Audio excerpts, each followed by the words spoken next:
ġabru insara bl-akbar ferħu ħeġġa ħamoru bimoru sa Betlehem.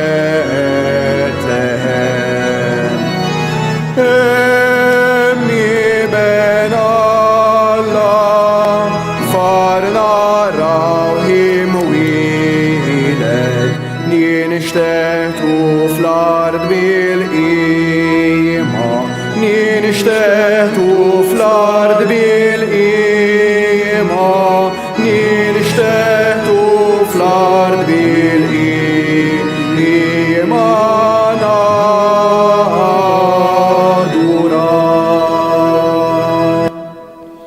Fl-isem tal-Missier u tal-Iben u tal-Ispirtu Santu, il-grazzja ta' Sidna Ġesu Kristu, l-imħabba ta' Alla u l-għaqda fl-Ispirtu Santu tkun ma'kom il-koll.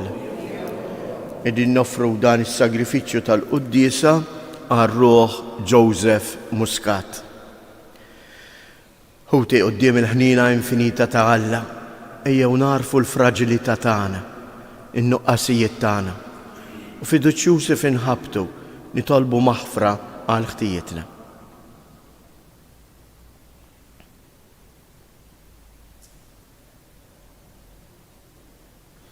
Mulej ħniena, Kristu ħniena, mulej ħniena. Iħenna lina Alla li jista' kollox jaħfrilna dnubietna u jwassalna għal ħajja ta' dejjem. Nitolbu. U Alla ta' dejjem li tista' kollox, inti għamiltna ħolqien ġdid permezz ta' ibnek il-waħdieni. Atina il-grazzja li naslu għal glorja tiegħu li fih tinsab miegħek in-natura dajfa tagħna. Bibnek Ġesu Kristu Sidna li miegħek jgħix u jsaltan flimkien mal-Ispirtu Santu Alla għal dejjem ta' dejjem.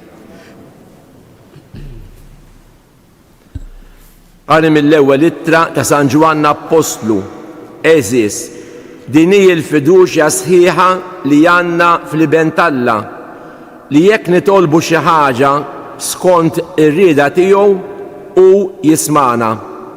U la darba nafu li hu jismana f'dak li nitolbu, mela nafu wkoll li kull ma tlabnieh jinsab diġà għandna. Jekk wieħed jara li l-ħoħ jaqaf xi dnub li ma jwassalx għal mewt, wieħed għandu jitlob u Alla jagħtih il-ħajja. Dan qiegħed ngħidu għal min jagħmel dnub li ma jwassalx għal mewt. Għax hemm dnubiet li jwasslu għal mewt, imma jien mhux għal dawn qiegħed ngħid li wieħed għandu jitlob. Kull inġustizzja hija dnub, imma mhux kull dnub iwassal għal mewt. Aħna nafu li kull min hu imwieled minn Alla ma jidnibx, imma li mnissel minn Alla iħarsu mid-dnub u l-ħażin ma jmissux bideh. Nafu li aħna ġejjin minn Alla u li d-dinja kollha qiegħda taħt idejn il-ħażin. Imma nafu wkoll li l-Iben t'Alla ġie u tagħna id-den biex narfu il-Alla il-veru. U aħna ninsabu f'Alla il-veru, f'Ibnu Ġesu Kristu. Dan huwa Alla l-veru u l-ħajja ta' dejjem. U liedi ħarsu rwieħkom mill-idoli. Il-kelma tal-mulej l-ħajr il-Alla. Sarm responsabli għal ngħidu flimkien, il-mulej jitaxxak bil-poplu tiegħu. Għannu l-mulej għanja ġdida fil-ġema ta' ħbiebu it-tifħir tiegħu. Ħajjifraħ Iżrael bil-ħallik tiegħu u jitennew Ulit Sijon bis-sultan tagħhom. Il-mulej jitaxxak bil-poplu tiegħu. Ħajfaħru bis-sfin l-isem tiegħu bid-daq tat-tambur u taċ-ċetra, għax il-mulej jitaxxak bil-poplu tiegħu u sebbaħ lil fħajrin bir-rebħa. Il-mulej jitaxxak bil-poplu tiegħu. Bil-glorja jitennew ħbiebu u jaqbżu bil-ferħ fuq friexhom. It-tifħir ta' Alla ikun fuq fommhom dan u ġeħ għal-ħbieb tiegħu kollha il-mulej jitaxxar bil-poplu tiegħu. Alleluja, alleluja, alleluja. Il-poplu li kien qiegħed fid-dlam ra dawl kbir, dawk li kienu fart u delli l-mewt idda dawl għalihom. Alleluja.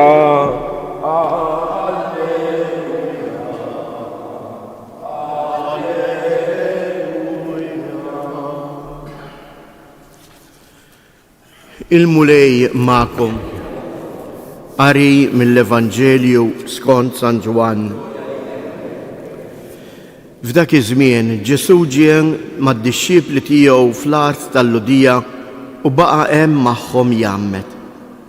U Ġwanni wkoll kien qiegħed jgħammet f'Għajnun qrib Salim, għax f'dik in-naħa kien hemm ħafna ilma u n-nies kienet tiġi biex titgħammet.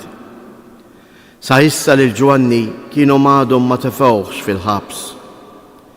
Ġara mela li d-dixxiepli ta' Ġwanni tlewmu ma' wieħed ludi fuq ir-rit tal-purifikazzjoni. U ġew għand Ġwanni jgħidulu: Rabbi, kien hemm raġel miegħek in-naħa l-oħra tal-Ġurdan, dak li inti xedt għalih, is-Sahara, u qiegħed jgħammet u kulħadd sejjer għandu. Ġwanni weġibhom: ħadd ma jista' jirċievi xi ħaġa jekk ma tingħatalux mis-sema. Intom stess tistgħu tixhdu li jiena għidtilkom li jiena minniex il-Messija, imma biss li jiena kont mibgħut qablu. Dak li għandu l-arus huwa l-arus, imma l-ħabib tal-arus li jkun ħdejh u jisimgħu jifraħ ħafna meta jisma' leħen l-arus. U dan hu l-ferħ li bih qalbi jimtliet. Jeħtieġ jikber hu u niċċkekken jien. Il-kelma tal-mulej. F'dawn iż-żminijiet tal-miliet jekk innutajtu l-ewwel qari ikun dejjem mill-littri tal-Apostlu San Ġwan u anke l-Vanġelu. Fl-ewwel qari San Ġwan jippreżentalna r-realtà vera tal-ħajja tagħna li hija kontinwament ġlieda bejn it-tajjeb u l-ħażin. Aħna ħajjitna kollha kemm hija maġuna. Anke fiżikament jaġna bejn fil-li f'saħħtek u fil-li marit. Fil-li tista' tagħmel kollox u fil-li ssib ruħek limitat. U hawnhekk fl-ewwel ittra San Ġwan jgħidilna ċarru tont li aħna qegħdin ngħixu fi ġlieda bejn id-dnub u l-grazzja tal-mulej. Infatti jispiċċa din il-kelma hekk qawwija. Aħna nafu li ġejjin minn Alla u li d-dinja kollha qiegħda taħt idejn il-ħażin. Għal San Ġwan il-kunċett id-dinja huwa dak li tqarraq bil-bniedem. Mhux għax id-dinja hija ħażina, bħal maħna ngħidu dak ta' l-ħela ta' d-dinja. Issa San Ġwan imma ikompli jgħid: imma aħna ninsabu f'Alla veru f'Ibnu Ġesu Kristu. U jispiċċa b'dan il-parir. U liedi, ħarsu irwieħkom mill-idoli.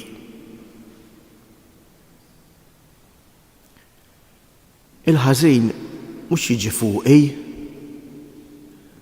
Il-ħażin m'għandux qawwa fuqna. Qiegħed hemm. Imma l-ħażin jaħkimni jekk jien niftaħlu qalbi. Jekk jien noqgħod għalih, jekk jien iħallejh imexxini. Il-ħażin jekk jien nintelaq ikaxkarni. U għalhekk San Ġwan jispiċċa hekk din l-ittra tiegħu b'dan il-parir sabiħ li tagħna dalgħodu, ħuti oqgħodu attenti li ma tintrabħux mill-ħażen. Ftakru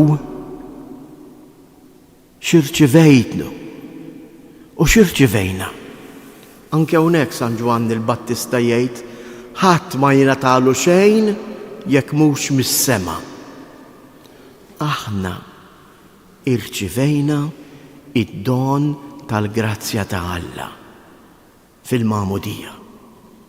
Propju għada niċċelebraw il-Magħmudija tal-Mulej. Jew għalhekk nitolbuh din il-grazzja. Biex imqawwin mill-Ispirtu, aħna nkunu verament kif kien tant iħobb jitlob San Franġisk strumenti tal-paċi, messaġġiera tal-paċi. F'din is-sena partikolari tal-ġublew għaddejs li l-Papa mar isejjaħlu it-tema u dan mhux biex isemmi sena imma biex jurina x'inhi l-missjoni tagħna. Aħna min aħna x'aħna, jien x'nixtieq nagħmel, x'jeħtieġ li nagħmel biex il-ħażin ma jerbaħx fuqi. Ejjew inkunu kif qalilna l-Papa pellegrini tat-tama. U t-tama tagħna mhijiex xi ħaġa li tista' tiġri jew ma tiġrix, xi ħaġa li nista' nirbaħ jew ma nirbaħx. Imma t-tama tagħna hija ċertezza, hija Kristu Ġesu. Iva żies. Il-ħażin jintrebaħ billi aħna nresqu lil Ġesu.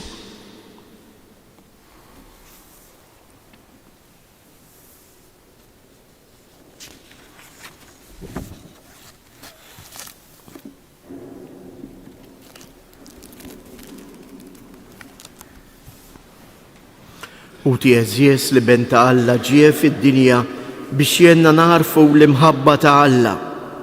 Ejjew nroddulu ħajr, nitolbuh u ngħidulu tkun imbirek mulej, tkun imbirek mulej.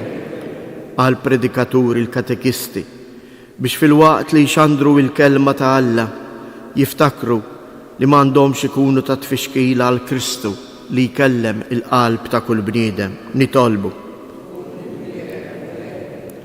għall-umanità li b'tant modi għadha skjava tal-qawwa tal-ħażen, partikolarment fil-gwerer u l-ġlied ta' bejn tant popli.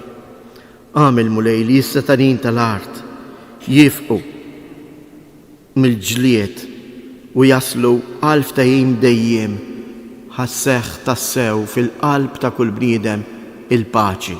Nitolbu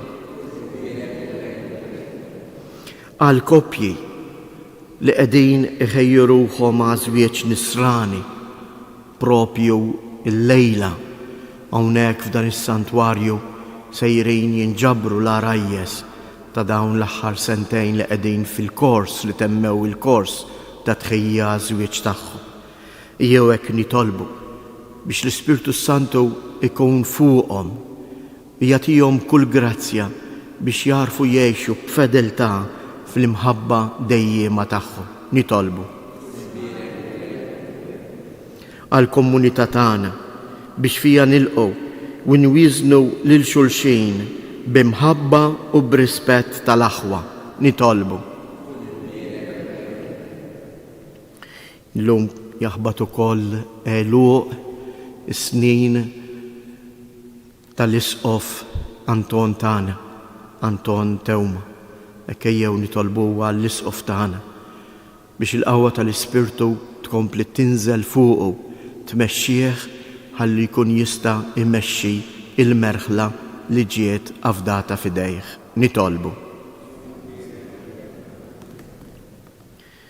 Missier li tista' kollox, imlina bil-ferħ fid-dera ta' ibnek Ġesu biex nitennew meta nisimgħu l-leħen tiegħu u nikbru fl-imħabba tagħna lejk u lejn xulxin.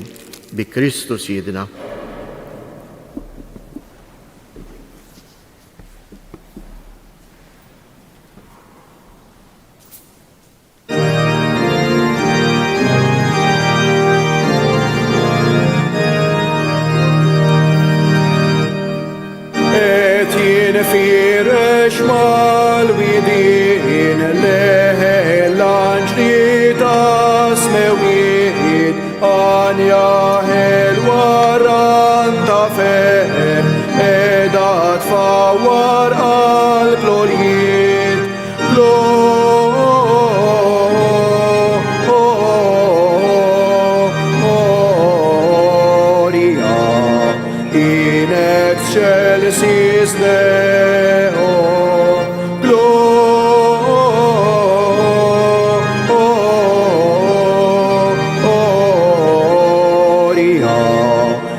Jitolbu ħuti biex dan is-sagrifiċċju tiegħi u tagħkom ikun joġob lill-Alla l-Missier li jista' kollox.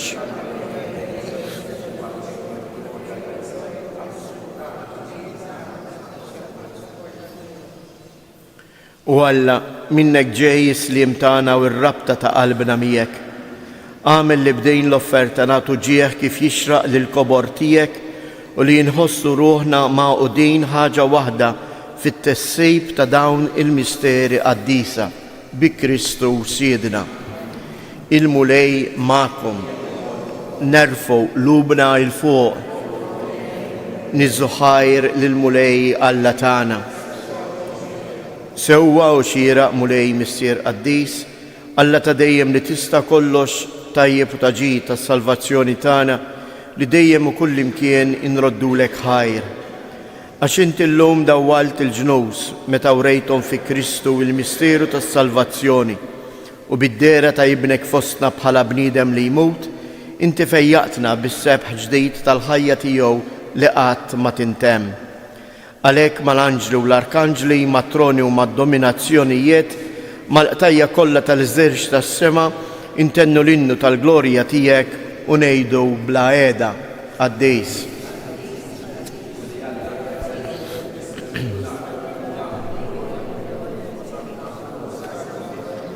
Mbirek minn ġej f'isem il-mulej osanna fil-għoli tasmewiet. Għaddejs tas-sewint mulej inti lajn ta' kull qdusija. Għaddis għalek nitolbuk dawn l-offerti bil-barka tal-Ispirtu tiegħek biex isiru għalina il-ġisem u d-dem ta' Siedna Ġesu Kristu. Li meta kien se jingħata biex mir-rajħ bati ħal-ħobs radd il-ħajr qasam ta' lid-dixxipli tiegħu u qal: ħudu u kulu il-kol minn dan, għax dan huwa ġismi li jingħata għalikom.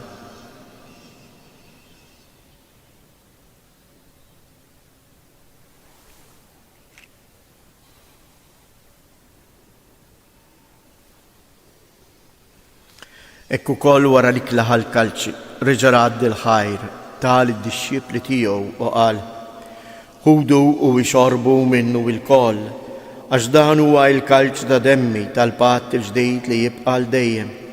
Id-dem li jixxirret għalikom u għall-bnedmin kollha għal maħfra ta' dnubiet. Għamlu dan b'tifkira tiegħi.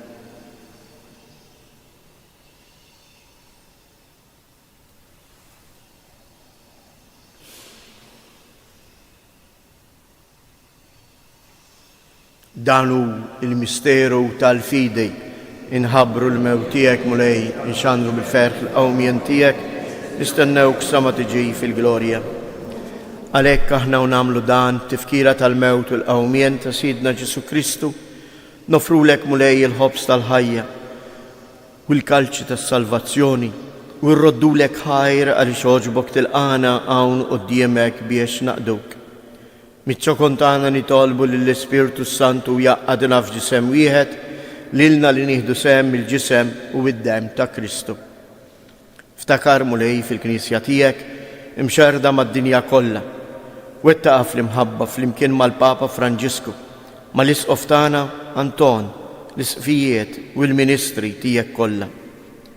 Ftakar ukoll fħutna li raqdu bit-tama tal-qawmien, ftakar fil-mejtin kollha, daħħalhom quddiemek fid-dawl tas-sebħ tiegħek.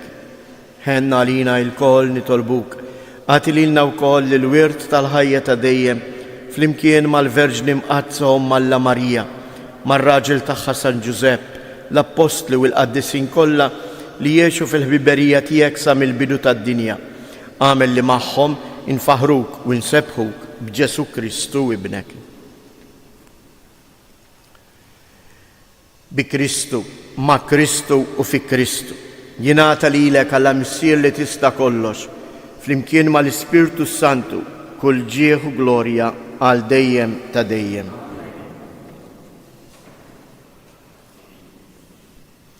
Ejjew nitolbu kif għallimna u ridna nagħmlu li bent Alla għas-salvazzjoni tagħna. Missierna li inti fis-smawiet, jitqaddes ismek, tiġi saltnatek, ikun li trid int kif is-sema hekk fl-art. Ħobżna ta' kuljum għatina llum, aħfrilna d-nubietna bħalma naħfru lil min ħati għalina u la ddaħalniex fit-tiġrib iżda eħlisna mid-deni. Eħlisna nitolbuk mulej minn kull deni, għatina fit-tieba u l-ħnina tiegħek il-paċi fi żmienna biex inkunu ħielsa dejjem mid-dnub u imħarsa minn kull inkwiet, aħna u nistennew nittamaw ilena u l-miġja tas-Salvatur tagħna Ġesu Kristu.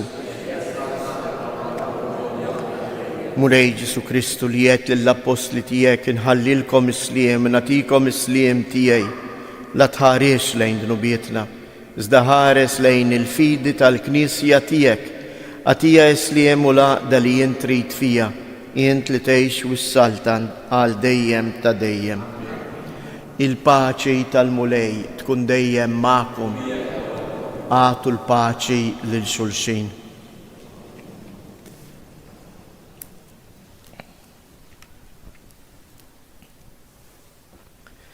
Ħaruf ta' Alla li tneħħi dnubiet tad-dinja ħenna għalina, ħaruf ta' Alla li tneħħi dnubiet tad-dinja ħenna għalina, ħaruf ta' Alla li tneħħi dnubiet tad-dinja għatina il-paċi.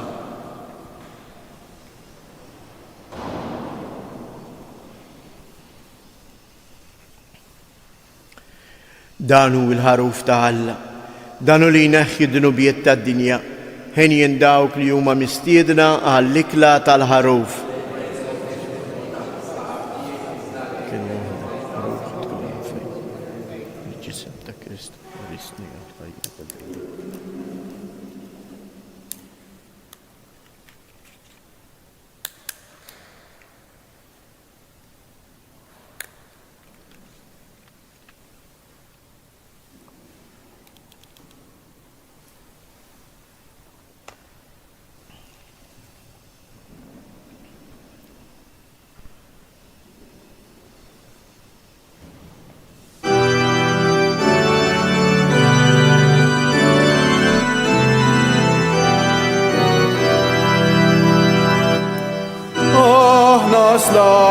Li ġejjin bir-rigali moħbijin min trid twila il-bod ħafna wara l-kewba mexjin. Betlem twieled Ġesu bambin, deb jinġibt mill-iżjed fin, għaliex inti resedani tas-sema u tal-art. Aħna slaten li ġejjin bir-rigali mobbijin, min trid twila il-bod ħafna wara l-kewba mexjin.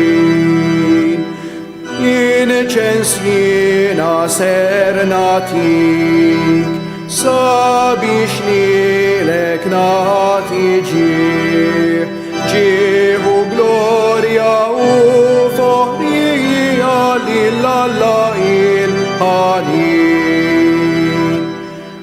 Aħna snaten li ġejjin bir-rigali mobbijin,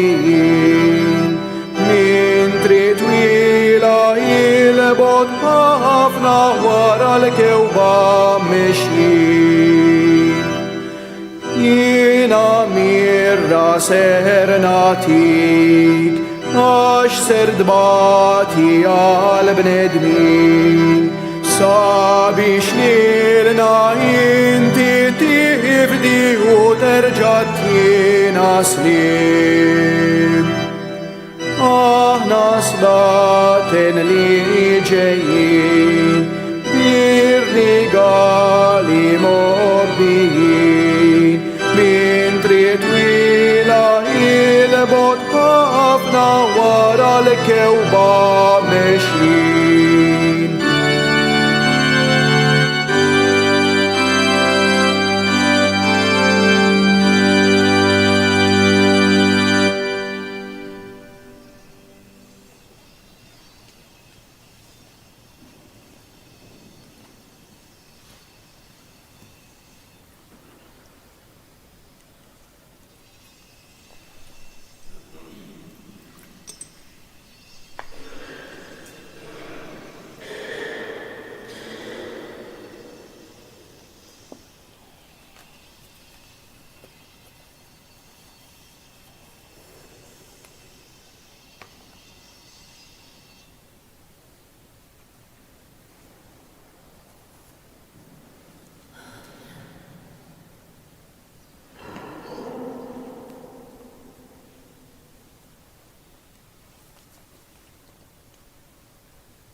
Nitolbu.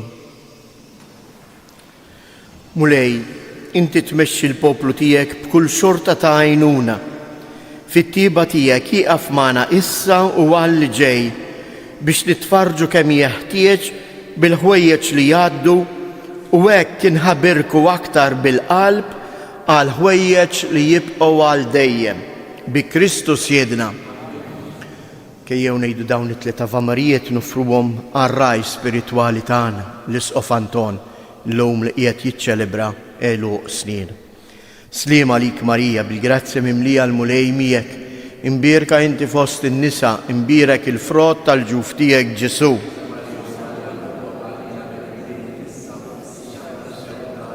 Sliem għalik Marija bil-grazzja mimlija l-mulej miegħek, imbierka inti fost in-nisa, imbierek il-frott tal-ġuf tiegħek Ġesu.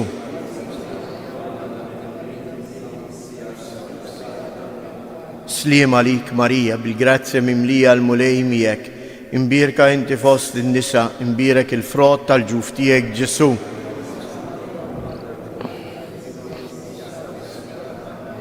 Madonna ta' Pinu, sultana tal-familja, ħarstek fuqna dejjem żomm. Il-mulej ma'kom. Iberikkom Alla li jista' kollox il-Missier, l-Iben u l-Ispirtu Santu. Morru u għejxu fil-paċi ta' Kristu.